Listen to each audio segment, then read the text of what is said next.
That was the easiest intro in like months. That's probably because everybody's watching the Hogs lose to Tennessee this Saturday. Go Tennessee! I love Tennessee, but anyway, it is good to be back, and lots been going on. As you know, we've had a hurricane that's like what, twice the size of Katrina. It was much bigger, I think, than Katrina that hit. So keep a lot of people in your prayers there. I was living in Nashville in 2000, I think it was 2010 when they had the floods. And I can't imagine what a hurricane of this magnitude. And there's a lot of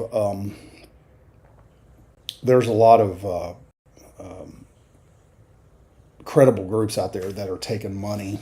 I think one of the biggest things that's more upsetting about this is how much money FEMA has spent giving to illegal immigrants. So now they don't have money to actually take care of Americans. Yeah. It's disgusting. Yeah, and you know, and here we are sending how much money to Ukraine, and you know, so we've sent probably close to $1 trillion. You know, they brought it up. I don't remember. It was somewhere around $250 million. $250 million. And you know, the thing that really upsets me, you know how much money we're sending the Taliban every week? Over in Afghanistan? Yeah.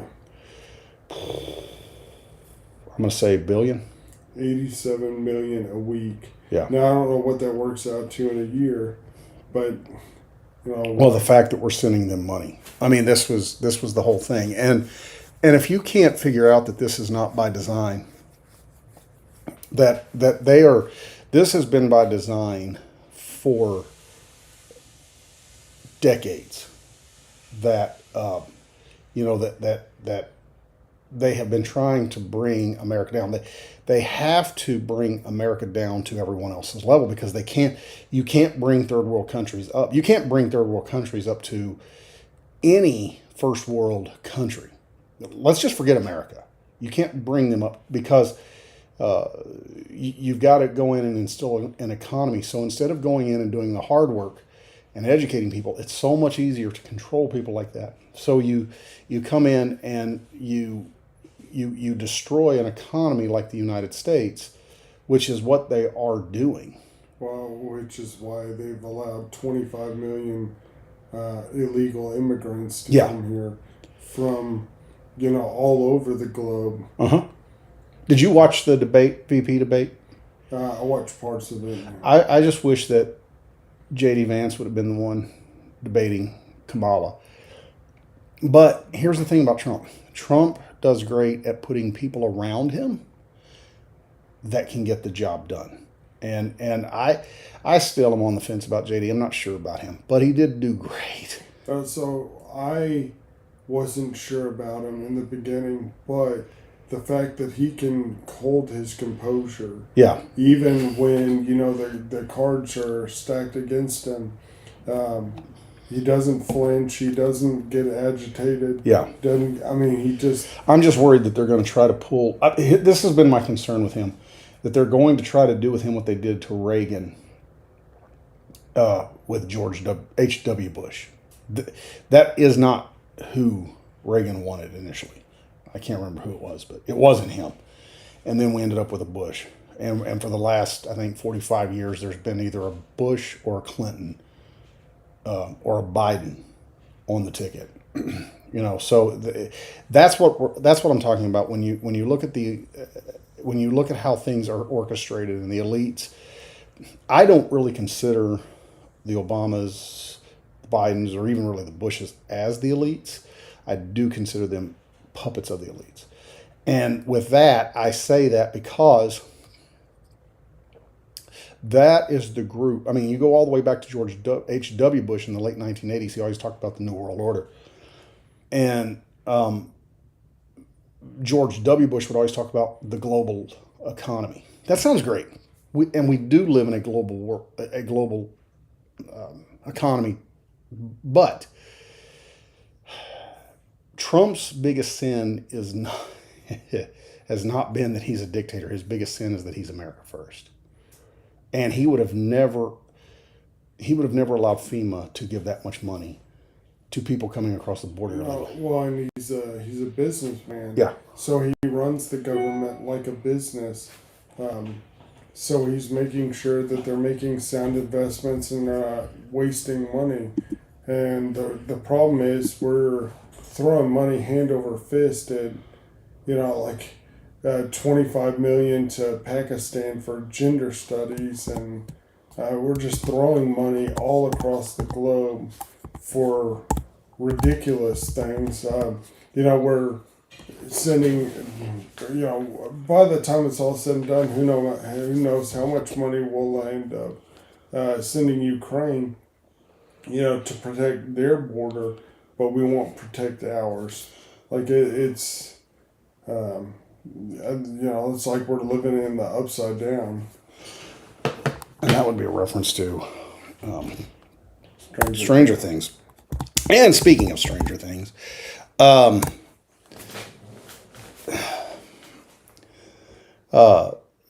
noticed the other day that they were Bill Maher was talking about. He said that Harris was said she was the border czar and she worked at McDonald's. He said, how convenient, because that's two places with open drive-by windows. And that coming from Bill Maher is really, that's something, because he's always been against the, he has always been on the liberal side of things. But that's why that I have said that the liberals are no longer the liberals. That I call them the left for a reason, because conservatism means to conserve traditional liberalism. And I actually had a friend of mine who texted me the other day and said, hey, you've been right about this stuff. And this person always votes a little bit more left. I don't think she's voted. I don't think they Biden, and I don't think they've considered they considered voting for RFK. They told me they were disappointed in his endorsement of Trump, but they did. They come back and said, hey, you've been right about this stuff, and about I am no longer accepted on people, because you're not. If Bill Maher has been completely ousted by people that used to be liberal, because the left has went completely off the rails. Yeah, they've shifted so far that they've alienated a large part of their base. That's why Tulsi Gabbard left. Mm-hmm. RFK, there's a bunch of people who see where that party is headed, yep. And they don't like the direction they're taking, because it's beyond the normal American politics. Like, they've moved into the realm. Karl Marx would be proud. Well, I mean, you've seen that meme about being unburdened by the thing, and Kamala keeps saying, well, that comes from Karl Marx. Have you seen that meme? No, I haven't seen it, but I've heard her say it over and over. Well, it comes from Karl Marx himself. The same thing that you had with Van Jones, with bottom up, top down, inside out. It was the exact same thing, and what that was, that came from the Marxist revolution, and that is that the bottom would rise up, and then the top, being the wealthy, would come down until they would crush the middle class. Because once you crush the middle class, you've destroyed the society. In fact, China found out the hard way. That's the reason why that they have started allowing, to a certain degree, the middle class. Now, Vietnam has always been a little bit more lax economically, even though they are communists. But even then, the government still tells the middle class what they are not going. They don't stop them from being able to own things. They just tell them what they're going to put on there. I went to college with this guy. What was his name? But he was from Vietnam, And he was showing us pictures one day of all the stuff that his dad owned: motels, hotels, apartments. And I said, I almost called his name. I said, I thought Vietnam, because this is really kind of what basically kind of helped me with the levels of how communism works. I said, I thought China was communist. How does your dad own all that stuff? He said, well, my dad, that land has been in my has been in my family for generations. He said, but the government told my dad he had to build these things on there. So that's the catch, and that's what a lot of people don't get. This so-called free stuff, there will never be free stuff, ever. It's always going to have a price tag attached to it. The old saying, "There's no such thing as a free lunch," that is true. Absolutely true. It's coming from somewhere, and it's coming from us, the American taxpayer. Mm-hmm. I mean, that's where this alleged free stuff is. It's coming out of the Social Security coffers, and it's coming out of FEMA. Mm-hmm. It's a disgrace what the government has done. You come here breaking the law and then are rewarded for it. So why would you think people wouldn't continue and at an even greater pace? Of course, that's by design. What they're now they're trying to allow non-citizens to vote. I mean that's the whole point of this, is to displace the population and grow a dependent voter base, and they're doing it. Yeah, well, and that's exactly what they have done. They've created a voter base by creating people that are victims. That's what the left has always done. You can go all the way back to the Great Society. I mean, it started with Woodrow Wilson, but then you go ahead and jump on up to the Great Society with Lyndon B. Johnson when he went into office, and he knew that the things that they were, or at least the people that were the masterminds putting it into place, knew that it was going to create a hardship on families. Once you destroy the family, then it's so much easier to control the population. Because here's the thing, feminists who are listening to me right now are going to hate what I'm getting ready to say, but this is the truth. There's a reason for the man, and when you take the masculinity out of a family unit, then what it does is 9 times out of 10, that woman starts to look for somebody to be a provider, because that's the way God created both natures. The man be the provider, the woman to depend on him to be a provider. And when you remove that, then she, that a lot of the women, they're like, well, I can be a single mom and raise a kid just fine. Well, that's proven over the last 50 years that is not true. That is how you've got so many Democrat voters among. I mean, right now that's the thing that they're talking about. Single mothers and single women are not going to vote for Trump. Why? Because they're afraid he's going to take away their security. Yeah. So what Lyndon Johnson did was he created an incentive for women to have children out of wedlock, and divorced men from their financial and moral obligation to their children.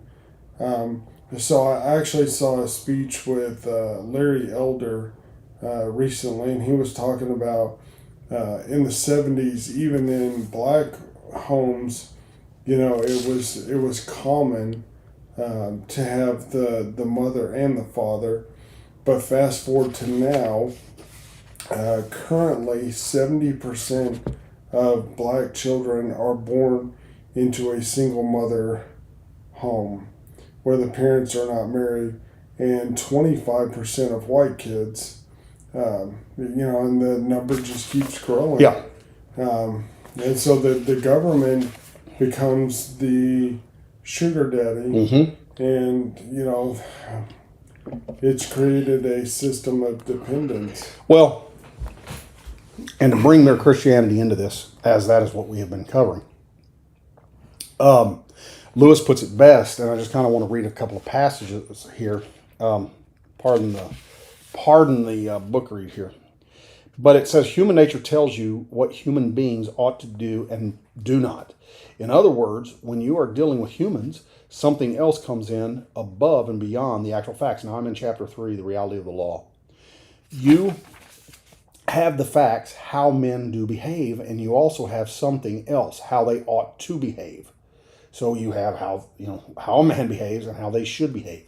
In the rest of the universes, there need not be anything but the facts. Electrons and molecules behave in a certain way, and certain results follow, and that may be the whole story. But men behave in a certain way, and that is not the whole story. For all the time you know that they ought to behave differently. Now, this is really so peculiar that one is tempted to try to explain it away. For instance, we might try to make out that when you say a man ought not to act as he does, you only mean the same as when you say that a stone is in the wrong shape, namely that what he is doing happens to be inconvenient to you, but that is simply untrue. A man occupying the corner seat in the train because he got there first, and a man who slipped into it while my back was turned and removed my bag are both equally inconvenient, but I blame the second man and do not blame the first. I'm not angry except perhaps for a moment before I come to my senses with the man who trips me up by accident. I'm angry with the man who tries to trip me up even if he does not succeed. And that's perfect because even the Bible says, who is the creation to say to the creator? I mean, God created men to act in a certain way.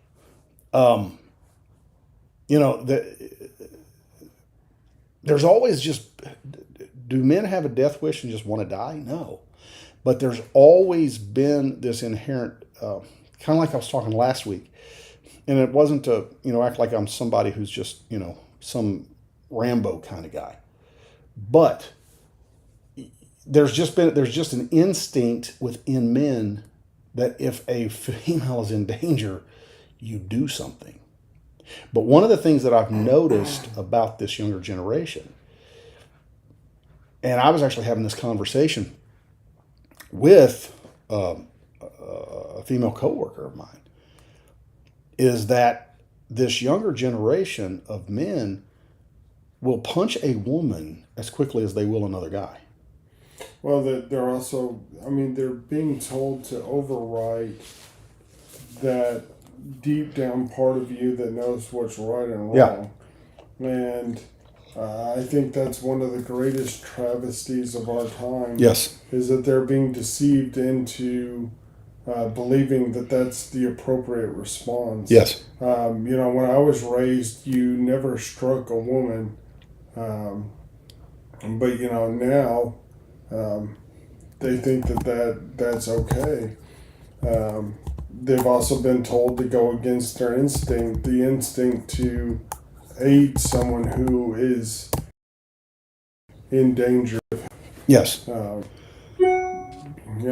it's conditioning, and that's what they're being taught. That's what. Well, I actually brought that up, not to cut you off, but I actually brought that up to this person that I was talking to. I said, I remember being those kids' age. And if you hit a girl, number one, you were shamed publicly. And we did a podcast about 2 years ago, and if you haven't, go back and listen to it. And I think it was titled "The Benefits of Bullying." We have done. I know it's going to sound funny. We have done. No, it was anti-bullying. The anti-bullying is bullying, I think is what it was called. We have done a great disservice by shaming the bullies as much as we have. Is bullying good? No. But bullying actually has its benefits. It really does. And no one wants to be bullied. But bullying teaches you a little bit about yourself. It teaches you, do you have the ability to stand up for yourself? Because either A, you're going to stand up and fight the bully, or you're going to find a way to negotiate yourself out of that situation. But either way, it teaches you something about yourself. And granted, bullies should be dealt with. But I say that because what we've done is we have so come to the aid of some of these people that it's like, it's like, you cannot say anything to anyone or it's considered bullying. And, I mean, I said, you used to publicly shame a guy who would hit a woman. And then if you did it in school and 3 or 4 guys saw you do it, they were probably going to beat you up for it. Yeah, well, I mean, it's gone even beyond that because now, excuse me, you have people that are doing the whole "you've assaulted me" if you don't Yes. use the correct pronoun. Like, no, assault would imply, an imminent threat, Yeah. physical threat. But they believe that that's what it's tantamount Yes. to. The old adage, sticks and stones may break my bones, Yeah. but words will never hurt me. Yeah. I can't tell you how many times I heard that as a child. Just brush it off. Yeah. It's irrelevant. What their opinion doesn't matter. But now it's like you're so grievously injured by what someone says. Yeah. It can end your day. Yeah. And Well, in some cases, it's ended people's lives. which is why they are so against platforms like X. Yes. Because people are allowed to say things that other people may not agree with. Yeah. Well, if I could keep my throat clear, I'd be a winner. I'm still trying to fight off the tail end of this cold. Yeah, same here. I get you. But,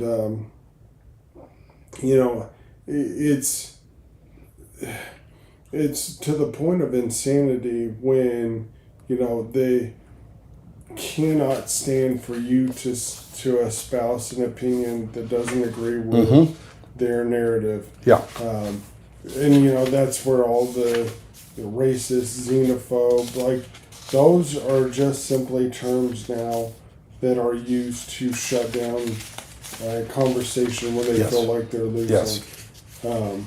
You don't want 25 million people that you don't know streaming across the border.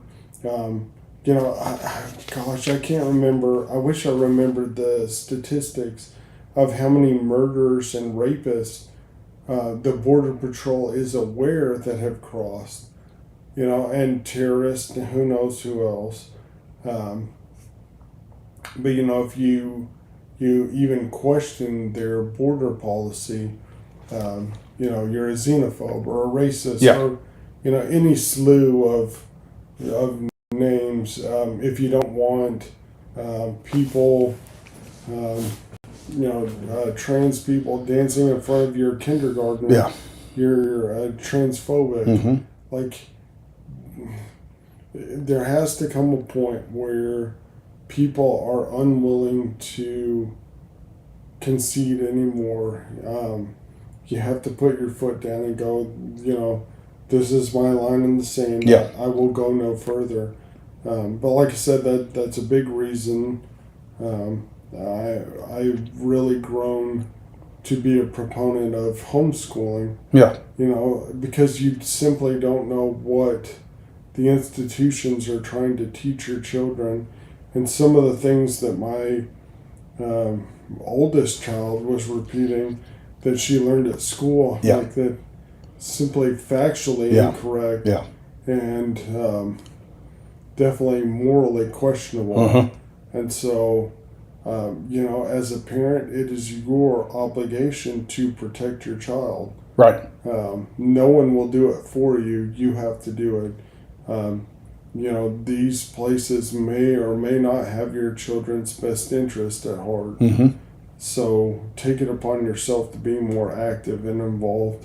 Well, let me bring something else here that C.S. Lewis says. What you're talking about there too. He says, sometimes the behavior which I call bad is not inconvenient to me at all, but the very opposite. In war, each side may find a traitor on the other side very useful. Though they use him and pay him, they regard him as a human vermin. Now, to give you an example of that is Benedict Arnold, known as the Man Without a Country, and he was hated by both sides. And if you when you go back and you study what happened there, when he betrayed the country, he was going to give over what is now what's the military college up there? West Point. West Point. He was going to give over, which at that time was a fort. He was going to hand that over, and he was going to give it over to Adrian. What was it? I think Adrian was his last name. But he was Major Adrian. I want to say Adrian Rogers, but that's a preacher. That wasn't him. But he wanted to give it over to him, and he was captured. The British major was Major Andreas, and he was captured. And here's the funny thing about that story: when you read it, when he was captured with his officer's boots on, and because of that, he was caught behind enemy lines in military regalia, which meant that he automatically would get the death penalty, which was being hung. And so Washington, Major Andreas, if you don't know who he was an intelligence gatherer for the British. Washington wanted to give him back in trade for Benedict Arnold. And he sent a letter to General Cornwallis wanting to make a trade. And Cornwallis responds back and says, I would gladly give you one Benedict Arnold for 400 Andreases. He said, but I can't do that because if I do, then it will discourage any future defectors. So, I mean, and Washington actually had respect for Major Andreas. And, so when he's talking about this, both sides hate a traitor. Both sides hate somebody who simply cannot, make up their mind. And so he says, so you cannot say that what we call decent behavior in others is simply the behavior that happens to be useful to us. And that's really what you're finding with a lot of people on the left. And mentioning like what you're talking about with trans people, that's turning against them. Because you're seeing all these men now competing in women's sports that is useful to the left, but you look at what it's doing to the ones that have been with the left almost since day one, and that's the feminists. Yeah. Yeah, well, you see that with a lot of groups now on the left. Yeah. Where there's a clash. Really and truly, I think the only uniting point for the left at this very moment is their hatred of Trump. Yeah. Because you had all of the Palestinian protests, and you had the LGBTQ marching, or organizations marching with the Free Palestine. Well, what they don't understand is in those countries they would be brutally killed. Yeah. Like their ideologies do not match. The only area where they line up is their dislike or disdain for Trump. And so if you remove Trump from the equation and allowed things to settle, they would find that they're incompatible. Yeah. But, I used to laugh at the term Trump derangement syndrome. It's true. But it is really and truly something legitimate because people have such a fervent hatred that they're willing to compromise all of their beliefs in the simple pursuit of seeing his destruction. Yeah. Well, I mean, and that's, excuse me, that is where we are, especially with the left, is that if they disagree, there used to be a time that you could disagree with someone on the left and they would actually engage you in conversation. Their points even then were weak, but they would at least engage. I mean, going back to guys like James Carville, and they could come up with these lines that would win a candidate like Bill Clinton, when he's, it's the economy stupid, because he said something that struck a chord with the American people. But we're at a point now where if you disagree, you're just shut off. I mean, like you mentioned about X and even YouTube. I mean, we're not that big of a podcast, but we have YouTube messing with our numbers every day. A constant uphill battle. Yeah. With YouTube and censoring the comments, and like for Pete's sake, like we're tiny, but I've heard that sentiment echoed with large channels. Yeah. They're all having the same issues. All it comes down to is censorship. Yeah. And now that's one thing I'll give Elon Musk is that, like in his interview with Don Lemon, he said, I'm going to allow whatever someone wants to say as long as it doesn't break the law. And anyway, I wish I could post a link to it. We'll see if YouTube will allow it. I'll try. But anyway, Don Lemon, he was like, well, so you're going to allow all this speech, this and that. And he said, yes, as long as it doesn't break the law. And anyway, he goes, and the funny thing is, Musk is like, well, you want censorship and don't. And he goes, no, how did he phrase it?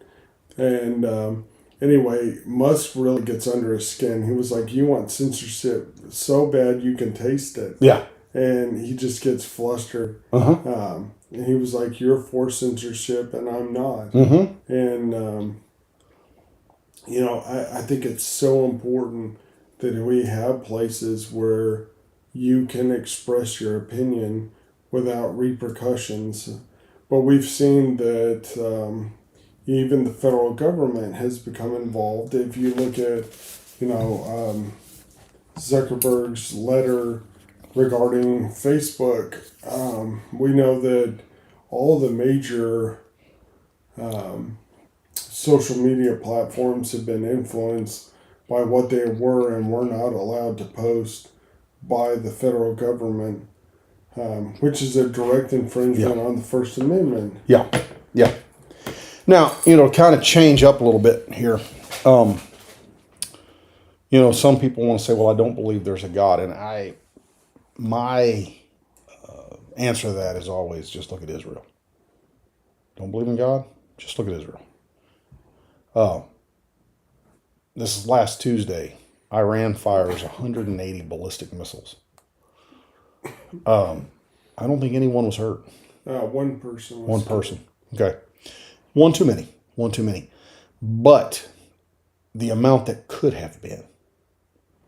That old Iron Domes. Yeah. Between the Iron Dome and, our well, interception capabilities. The Bible tells us in Psalm that he who does not sleep and who does not slumber will watch over Israel. God is still protecting that country. And when you look at it, even in Psalms, the Bible asks the question, why does the heathen rage? And it asks in another place, it says, all you mountains, why do you look at envy upon Mount Zion? And Mount Zion's not, it's basically a foothill. But the question is, you great mountains, why do you look at envy? Because that's the place where Christ is going to set down again when he comes to set his kingdom upon this earth. And remember, that's where we're headed. All of this is headed towards the kingdom of heaven. Jesus said, your will be done on earth as it is in heaven. Your kingdom come, your will be done. Everything that's going on right now is manifesting in the physical, but this is a spiritual battle. And we're seeing it. All of the stuff, all of the censorship. Communism, what that is a foretaste of ultimately, because communists are atheists. Karl Marx said that his desire was to eradicate God off the throne.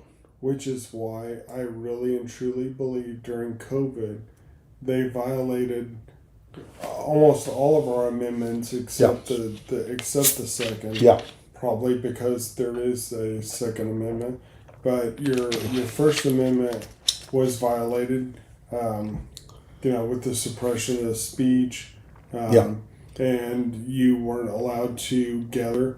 They shut churches down Yeah. across this entire country. If you went back 10 years and asked people, do you think the government will ever shut churches down? You would have a resounding no. Yeah. But they did. But they kept liquor stores open and the weed dispensaries. And, they shut down small businesses, but Walmart and Target, all these big entities were allowed to remain open. Your Fourth Amendment, a lot of places were requiring you to show a COVID passport, your own documents, just to simply leave your home and go to a business. It's absolutely ridiculous. But what they're all moving towards is this global economy. If you read Revelation, you talk about the mark of the beast and that no one will be allowed to buy or sell without the mark. Yeah. Like we're moving towards that at a breakneck speed, which is why the enemy is trying to establish this global economy. Yeah. Where everyone will be subject to it. It's not just the U.S., it's not just the Middle East or Asia or Europe or Africa. It will be, everyone will be subjected. And if you look at these, BlackRock, Vanguard, and State Street, what they own, what is it, 80 or 90% of all businesses? Yeah, and they're buying up a bunch in Ukraine. They're also trying to buy up every single family home in the U.S. What they're moving towards is like Klaus Schwab, where he was talking about you will own nothing and you will love it. Yeah. Like this is, you can see the actions lining up with the Word of God. Like it's happening. And if you would have said, 5-10 years ago, this is the direction we're going to head, people wouldn't have believed it. But now we're seeing it, and it doesn't seem that nonsensical. Like we're on the precipice. We're there. Yeah, we are, and that is if you've never just went and just really studied the American presidents, there's a kind of put in a. I'm hesitant because we're not. But Bill O'Reilly wrote a book called I think it's Confronting the Presidents. And if you're just wanting to just something to kind of get you from point A to point B in a very good snapshot, very thorough study, I would recommend that book because he covers all the administrations from Washington up to the present. But if you're the kind of person who likes to research, then just go research the administrations. People say, administrations come and go. That is true. Policy does not. And go and study how many administrations were pushing towards a global economy from the very beginning of this country. From the very get-go. Well, so, something I've said before, but I think it's worth saying again. The power that you give to the government, they will not give back up willingly. Yeah. And it's only a matter of time before it's abused. And COVID was a great demonstration of how the government will abuse its power. I think that was just a test because it's only a matter of time before, the next pandemic's in line or a global war or something else that they can use as an excuse to institute the same policies. But now they've gauged the reaction of the public, and I think it was, honestly, I think it was just a test. Like we're all part of a giant Milgram Yeah. experiment. You say Milgram? Milgram. Milgram. So he is the one, actually, I guess, kind of going back to MK Ultra, but Yes. what they were trying to I do. love these Yeah. conspiracy theories. Well, no, I mean there's no conspiracy here. I think it was Stanley Milgram. I don't remember where he conducted them, but he conducted excuse me, a series of experiments where people were brought in and they would sit at a control, and he was wearing a white lab coat and he had a name tag, looked very professional. And what he would say is, you're going to ask a series of questions, and when they get a wrong answer, you're going to shock him, didn't he? Yeah, Yeah. provide an electrical shock. Yeah. But the dial was labeled. I don't remember the. Wasn't increments. that in order to break basically their mental constitutions down to where they were more easily be controlled? When I say conspiracy theory, I do say that jokingly because I do realize the MK Ultra was a real thing. A lot of heroin and LSD and things of that nature were used on people. There are some things like the whole, the super soldier and stuff like that. But go ahead. Well, so what he would do is he would say, okay, apply the shock. Yeah. And you couldn't see the other person. So what they had is they had another person in another room, but you could hear them writhe or you could hear them scream. Yeah. And 67%, 2/3 of the people would administer a fatal shock. Yeah. Some people are doing it crying, but he would say you have to, and they would do it. They would submit to authority, even when they knew it could possibly, end someone else. Didn't some of these people even claim to have memory block on some of that stuff? Like they didn't recall some of this stuff going on. I don't doubt it, but that is a very human response to a traumatic event. Yeah. If you, that's why you have people with amnesia that have been through something really traumatic. Their mind blocks it out. But I wouldn't doubt if, there were other more nefarious things going on. I mean, look at how many times our own government has dosed people with LSD, for years without telling them. Yeah. Well, when I say the conspiracy theory, I mean, a lot of the Matt Bourne movies is based in that, where he's basically triggered and he becomes somebody completely different. But I thought I was going to get through a podcast without mentioning this, but I guess not. The Nazis used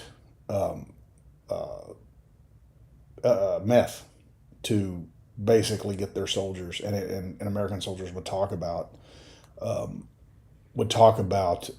the soldiers would just keep coming. Was it meth or was it? No, it was meth. Meth, yeah. And so when we defeated the Axis powers. I mean, Germany was so advanced militarily. That's where we got the stealth bomber. That's where we got the laser guided missile systems from. I mean, we Werner von Braun put us on the moon. That's right. And so we gathered all that information. So it only stands to reason that some scientists were saying, "Hey, this is what we attempted to do with the soldiers of Germany. Why don't we experiment with LSD and see how much we can control people?" Oh yeah. So when we scooped them all up, that was Operation Paperclip. Yeah. We gathered. That's why we pushed into Germany, trying to beat the Russians, because we wanted all of the technology and the scientists to bring them back here. Yeah. Which then they were all given immunity for their crimes. Yeah. And then worked for the U.S. government. But yeah. Well, they even the MK Ultra that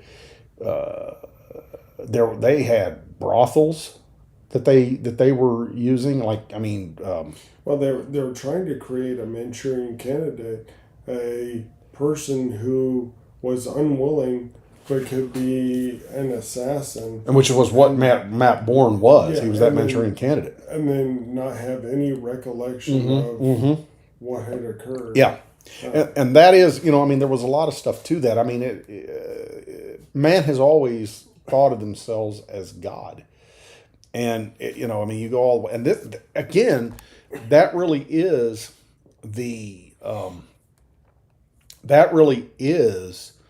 the Antichrist spirit, because the book of Revelation talks about pharmakia, which is where we get the word for it, and it sounds just like it, pharmacy. He's going to be able to use certain drugs to control people. Well, I mean, what do you think all the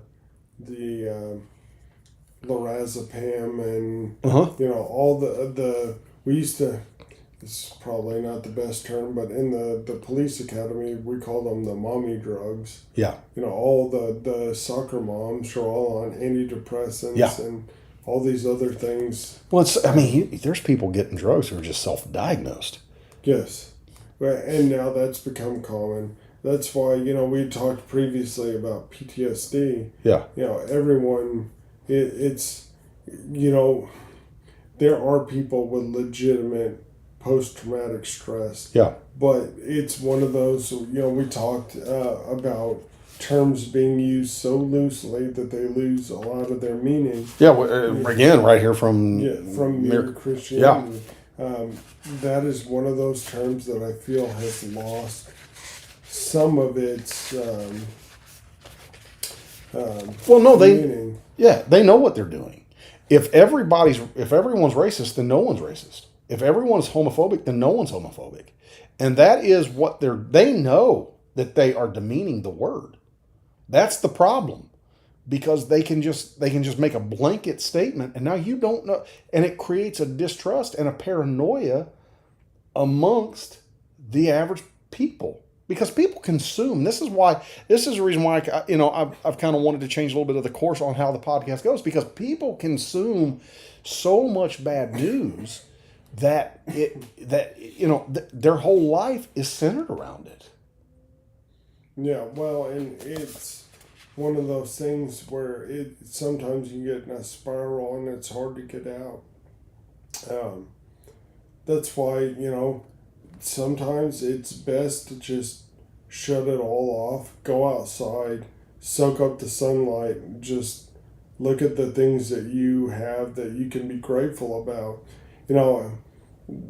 Even when things seem desperately grim here, we are still so far better off than a majority of the world.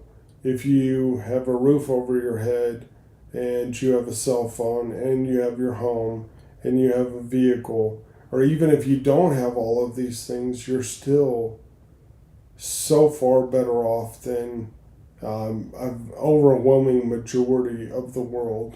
Yeah. Yeah, and that is, that is ultimately the whole point here is to break down society and structure, and that was one of the passages that I wanted to talk about here. He says some people say that though decent conduct does not mean what pays each particular person at a particular moment, still it means what pays the human race as a whole, and that consequently there is no mystery about it. Human beings, after all, have some sense. They see that you cannot have any real safety or happiness except in a society where everyone plays fair, and it is because they see this that they try to behave decently. Now, of course, it is perfectly true that safety and happiness can only come from individuals, classes, and nations being honest, fair, and kind to each other. It is one of the most important truths in the world, but as an explanation of why we feel as we do about right and wrong, it just misses the point. If we ask, why ought I to be selfish? And you reply, because it is good for society, we may even then ask, why should I care what's good for society except when it happens to pay me personally? And then you will have to say, because you ought to be unselfish, which simply brings us back to where we started. You are saying what is true, but you are not getting any further. If a man asked what was the point of playing football, it would not be much good saying in order to score goals, for trying to score goals is the game itself, not the reason for the game, and you would really only be saying that football was football, which is true, but not worth saying. So, that they know that you've got to have certain structure and certain rules set in place. So what they do is they confuse and they confound the human nature, which is what we've been talking about with the whole mere Christianity, is human nature. The Bible tells us that God reveals himself through nature, through human nature. So if they, again, I mean, Paul says we wrestle not against flesh and blood, but against every principality. He says we take every thought captive which exalts itself against the name of Christ. The point being is that you have to view all of this from a spiritual standpoint and realize that it is not coming from people per se. It's coming from spiritual beings that are far superior intellectually than humans are. And they manifest this into why? Because we humans are created in the image of God. And so when I say that they are far superior, David said we are created a little lower than the angels. Meaning that we've not got into our glorified bodies, and I'm trying not to get too into too much the deep weeds here, but we do not have the intellectual stamina of a spirit being. We just don't. And so these guys, there are forces outside of nature that involves itself within the material world, within the human world. Yeah, well, I mean that's why. I talked about it before, but that's why, as a species, we are so self-destructive. Mm-hmm. Because you have those outside forces that are acting upon us. We do so many things that are not in our own best interest, which is not normal. If you look at, other animals, they are looking to survive, and it's almost like, we're looking to create the extinction of our own species, which is, certainly not a human endeavor. Yeah. Or it has become, but, through the outward pressure from, the spiritual darkness in high places. Yeah. Well, and see, one of the things that shows us that we are created in God's image is our ability and our desire to have knowledge. When you go back to the garden, the thing that Satan uses against Adam and Eve is he says, it is knowledge that God, and I'm paraphrasing here, but he basically tells them it's knowledge that God wants to keep you from. That is not true. That is not true. That isn't what he wanted. What he wanted was to keep them from the tree of good and evil. Not that they didn't need that tree to already know. They already knew God told them not to eat. So it had nothing to do with, it had nothing to do with knowledge. It had to do with obedience and disobedience to what God said. And human nature still today has not changed. You can take two people, put them on an island, and I'm not trying to but you could take a young man and a young woman who know nothing about procreation, put them on an island, and in the proper time, at the given time, without anyone around there, they're going to figure out how to procreate a child. They're going to. Why? Because God placed it within the human nature to be able to figure those kind of things out. And that's just a base one. And I say that because human nature, we know the difference between right and wrong. We don't have to have anyone tell us what right and wrong is. Which is why I think that the people who run, not the people you see in the government, but the people who actually run it, get enjoyment out of what's right and wrong. Yeah. But I think they truly get enjoyment out of having people express things that they know deep down are not true. Yeah, yeah. It's completely counterintuitive what they're trying to do I think that they feel that's their greatest power is to get you to say things even when you know deep down it's untrue. Well, let's take the word. Let's break the word racist down. Just let's just throw that word out there. That word is so usually used. Race. Well, I'm white race. I'm the black race. What you are is of a culture. But they use the word race because now they can try to explain better where the transgender comes from and where whatever your pronoun is, where that comes from. Because we're all part of the human race. And let me go back to that example, but use it a little bit differently. Say that there is some kind of human apocalyptic something that happens, and you've got two people left, and let's just say one's black and one's white, female and male. They're going to figure out how to procreate, and the human race will start all over again just with those two. Why? Because we're both part of the human race. We're just part of two different cultures. And that is why they want to use certain things as the human race and say racist.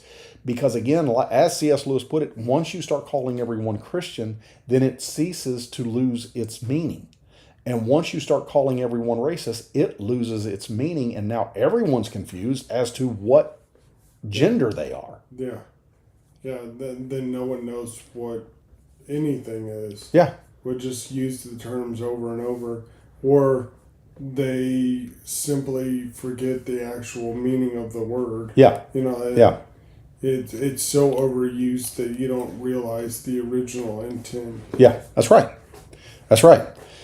And so just kind of wrapping this one up. If you've got the book or you're listening to it on audio, I give the book Mere Christianity a listen or a read. It's worth it because you will see a lot of stuff there that you're going, wow. No, he wasn't speaking prophetically. It just shows you that human nature does not change. No. And just as the Bible says that who we lend our members to is who we become a slave to. And that is why that here at the Exchange Podcast, the endeavor here is, you can go listen to a bunch of podcasts that are going to talk about a lot of things. The endeavor here is to try to bring a very biblical sound view into what's going on in the world and help you to realize, hey, there's hope in all of this. There's hope in all of it. And you just got to have a little bit of faith. But every day is not going to be your last day. Tomorrow's a new day. You just have to have a little bit of faith, and faith in God is not misplaced. Any closing statements? Well, take everything that you hear with a grain of salt. Yeah. Do your own research. Use your own. The thing that I feel like is being quickly extinguished is critical thinking. Absolutely. I was just having that conversation again this week with somebody.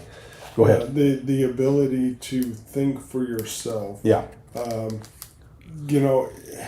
I heard a saying, if you see a politician's lips moving, he's lying. Yeah.